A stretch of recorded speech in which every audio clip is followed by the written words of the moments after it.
সবাইকে আমন্ত্রণ Waker footwear presents lifestyle 24-এ জীবনযাপনের নানা খবর নিয়ে সাথে আছি আমি সূচনা হাসান। হাতের স্মার্টফোনটা এখন আর কাজ করে না। না, ফোন ঠিক কাজ করছে, কিন্তু আগে সেই গতিতে নেই ইন্টারনেট।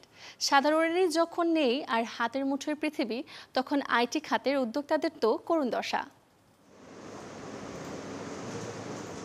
দেশে সাম্প্রতিক সময় ঘটে যাওয়া নানা ঘটনার কারণে বন্ধ হওয়া ইন্টারনেট সেবা চালু হলেও এখনও পুরোপুরি সক্রিয় হতে পারেনি আইটি প্রতিষ্ঠানগুলো। এরই মধ্যে অনেকেই হারিয়েছেন প্রজেক্ট, বিদেশি গ্রাহকও মুখ ফিরিয়ে নিয়েছেন বলে অভিযোগ কারো কারো।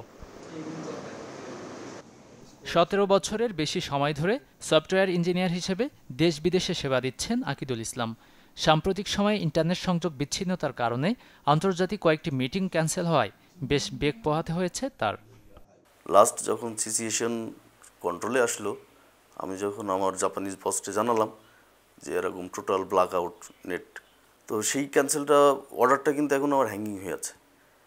ইভেন দো আমার পরিচিত কয়েকজন আছে যাদের টোটাল বাংলাদেশের টিমটাই চলে ফ্রিল্যান্সিংয়ের উপরে, তো তারা এখনও পর্যন্ত তাদের যে অর্ডারগুলো ক্যান্সেল হয়েছে, যে অর্ডারগুলো ছিল, এটা আসলে প্রচুর ক্ষতির সম্মুখীন হয়েছে। আইটি খাতের উদ্যোক্তারা বলছেন, প্রজেক্ট বাঁচাতে কোনো প্রতিষ্ঠানের কর্মীরা পাড়ি দিয়েছেন পার্শ্ববর্তী দেশে। যদি এরকম ধীরগতি থাকে তাহলে আসলে আমাদের একটা বিপর্যয় নেমে চলে আসবে, আমাদের পুরো আইটি ইন্ডাস্ট্রিতে একটা বড় বিপর্যয় কাজ করবে। কারণ আমাদের প্রত্যেকটা সফটওয়্যার ডেভেলপ করার ক্ষেত্রে ইন্টারনেটের ডিপেন্ডেন্সি এখন অনেক বেশি, কারণ ওখানে প্রচুর পরিমাণে লাইব্রেরি নিয়ে আমরা কাজ করা হয়, সেখান থেকে ফাইলগুলো ডাউনলোড করা থেকে শুরু করে কম্পাইল করা, এইগুলো ধীরগতির ইন্টারনেট থাকলে আসলে আমরা ক্লায়েন্ট সাপোর্টটাকে ওইভাবে দিতে পারবো না। আসলে এটা আনসার্টেন, কী হবে বলা যাচ্ছে না। তো কী করছে, তাদের পটেনশিয়ালি 2-1 এমপ্লয় যাদের ভিসা ছিল তারা কিন্তু অলরেডি নেপাল, ইন্ডিয়া চলে গেছে, ওইখান থেকে তারা সাপোর্ট কন্টিনিউ করতেছে। এদিকে ইন্টারনেটের ধীরগতি নিয়ে বিপাকে সফটওয়্যার প্রতিষ্ঠানগুলো। অফিসের অভ্যন্তরীণ নানা কাজে তৈরি হচ্ছে জটিলতা। অদূর ভবিষ্যতে এমন জটিলতা সৃষ্টি হলেও বিকল্প ব্যবস্থা রাখার আহ্বান উদ্যোক্তাদের। গাজী আনিস, চ্যানেল 24, ঢাকা। নিজেকে সুন্দরভাবে উপস্থাপনে সবচেয়ে জরুরি কোন রঙের কী ধরনের পোশাক গায়ে জড়াবেন তা। দর্শক, এবারে আপনাদের জানাবো গায়ের রং বুঝে পোশাক নির্বাচন এর আদ্যপান্ত, যাতে সহজেই ফ্যাশনে মানিয়ে নিতে পারবেন নিজেকে। প্রতিটা মানুষেরই কিছু পছন্দের রং আছে, হয়তো সেটা কালো, লাল, নীল কিংবা সাদা। অনেকেই আবার নিজের গায়ের রঙের সাথে ম্যাচিং করে পছন্দের পোশাক পরতে ভালোবাসেন। তবে কোন রংটি গায়ের রঙের সাথে বেশি মানাবে কিংবা কেমন রঙের পোশাক গায়ে জড়াবেন তা অনেকেই জানেন না। একটা সুন্দর রঙের ড্রেস যেমন সৌন্দর্য ফুটিয়ে তুলতে পারে, তেমনি ভুল রঙের পোশাক আপনার সৌন্দর্যকে করতে পারে ম্লান। গায়ের রঙের সাথে সঠিক রঙের পোশাক নির্বাচনে স্কিন টোন, চুল এবং চোখের রং ব্যবহার করে জানতে পারবেন আপনি ওয়ার্ম, কুল কিংবা নিউট্রাল টোনের। হাতের কবজির শিরাগুলো খেয়াল করলে শিরাগুলো যদি খুব হালকা হয়, সেই সাথে নীল দেখায়, তাহলে বুঝতে হবে আপনি কুল বা শীতল আন্ডারটোনের। আর যদি শিরাগুলো সবুজ দেখায়, তাহলে আপনার আন্ডারটোন ওয়ার্ম বা উষ্ণ। কুল আন্ডারটোনের যারা, তারা ওয়ার্ম টোনের তুলনায় সানবার্ন হয় বেশি। কুল আন্ডারটোনের হলে উজ্জ্বল নীল, পার্পল, সবুজ, হলুদ রং, cool grey, sea blue, sea green রঙের পোশাক গায়ে মানায় বেশি। ওয়ার্ম আন্ডারটোনের হলে কমলা, হলুদ, হালকা তামাটে এবং অফ হোয়াইট রঙের পোশাক ভালো মানাবে। তবে কুল আন্ডারটোনের তুলনায় ওয়ার্ম আন্ডারটোন সূর্যের আলোতে সানবার্ন হয় কম। আর যারা নিউট্রাল আন্ডারটোনের, তাদের সব রঙের পোশাকেই মানানসই দেখায়। এছাড়াও এই টোনের সাথে লাল, ডার্ক পার্পল এই জাতীয় রঙগুলো বেশি সুন্দর লাগে। আপনি কোন আন্ডারটোনে সেই কথা মাথায় রেখে পোশাক নির্বাচন করলে তাহলে আপনাকে দেখাবে উজ্জ্বল এবং সুন্দর। Desk report, channel 24। নজর দেব এবারে মায়েদের মানসিক স্বাস্থ্যে। গর্ভকালীন 9 মাস, এরপর নবজাতককে নিয়ে নতুন জার্নি।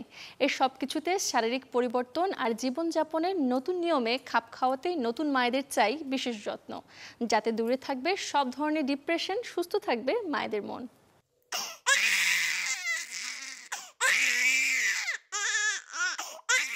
কষ্ট ভোলানো নবজাতকের কান্নার শব্দে মনে হতে পারে অবারিত অপেক্ষার শুভ ইতি, কিন্তু শেষ হয়েও যেন শেষ হয় না প্রসূতি মায়ের যুদ্ধ। দেহ মন করে বসে বিদ্রোহ, আঁকড়ে ধরে নানা শারীরিক জটিলতা, সাথে গুপ্ত ঘাতকের মতো বাসা বাঁধে নানা মানসিক স্বাস্থ্য সমস্যাও, যার মধ্যে অন্যতম পিপিডি বা প্রসব পরবর্তী বিষণ্ণতা। এই যেমন নাফিসা রেজা বর্ষা, 2 সন্তানের এই মা জানান গর্ভকালীন তেমন শারীরিক সমস্যায় না পড়লেও প্রতিবারই সন্তান জন্মের পর ভুগেছেন ভয়ানক বিষণ্ণতায়। অফিসের এমপ্লয়ীদের স্যালারি, ক্লায়েন্ট কোথায় কি হচ্ছে এগুলা নিয়ে, তখন এইগুলা যখন বাসায় বসে মনিটর করতে হয়, ফিজিক্যালি এই জায়গাগুলোতে ইনভলভ হওয়া যায় না, তখন আসলে একটা অন্যরকম ডিপ্রেশন শুরু হয়। তো এই জায়গাগুলোতে অনেক বেগ পেতে হয়েছে নিজেকে আবার মোটিভেশন করে, নিজেকে আবার কাউন্সেলিং করে। বিশ্ব স্বাস্থ্য সংস্থা WHO তথ্য মতে বিশ্বে গর্ভাবস্থায় প্রতি 100 জনে 10 জন নারী বিষণ্ণতায় ভোগেন, আর সন্তান প্রসবের পর এই সংখ্যা বেড়ে দাঁড়ায় শতকরা 13%। আর বাংলাদেশের মতো উন্নয়নশীল দেশে এই হার আরও বেশি। বিশেষজ্ঞরা বলছেন গর্ভকালীন হরমোনের তারতম্য, কমপ্লেক্স ডেলিভারি, আর্থসামাজিক চাপ, সন্তানের লিঙ্গ নিয়ে দুশ্চিন্তা, পরিবারের অসহযোগিতামূলক মনোভাব সহ নানা কারণেই মানসিক স্বাস্থ্য সমস্যায় আক্রান্ত হন প্রসূতি মা। ফার্স্টে যেরকম থাকে ল্যাক অফ ইন্টারেস্ট, বাচ্চার প্রতি যত্ন না নেওয়া, নিজের প্রতি যত্ন না নেওয়া, ঘুম না হওয়া, অনেকটা হচ্ছে ল্যাক অফ এনার্জি। কিন্তু এটা সিভিয়ার হয়ে গেলে সুইসাইডাল টেন্ডেন্সি, বাচ্চাকে ক্ষতি করা, এরকমও অনেক সমস্যা হতে পারে। প্রকৃতির নিয়মে প্রতিনিয়তই মা হচ্ছেন বহু নারী, কিন্তু গর্ভাবস্থাকে ঘিরে শারীরিক সমস্যা যতটা প্রাধান্য পায়, মানসিক স্বাস্থ্য ঠিক ততটাই উপেক্ষিত বলে জানান এই মনোরোগ বিশেষজ্ঞ। প্রতি ক্ষেত্রেই তাকে গুরুত্ব দিতে হবে, কিন্তু গুরুত্বের মাত্রাটি নির্ভর করবে তার কি চিকিৎসা দরকার নাকি তার শুধু সাপোর্ট সার্ভিসটি দরকার।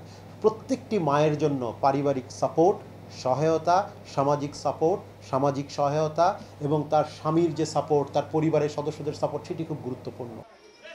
ন্যাশনাল হেলথ অফ মেডিসিনের তথ্য মতে প্রতিবছর প্রসব পরবর্তীতে বিষণ্ণতার দরুন শতকরা 1 থেকে 14% নারী আত্মঘাতী হয়ে থাকেন। মূর্ছনা ঐশী, চ্যানেল 24, ঢাকা। আয়োজন শেষ করব, তবে এক নজরে দেখব মঙ্গলবার কোথায় কোন মার্কেট কিংবা শপিং জোন থাকবে বন্ধ।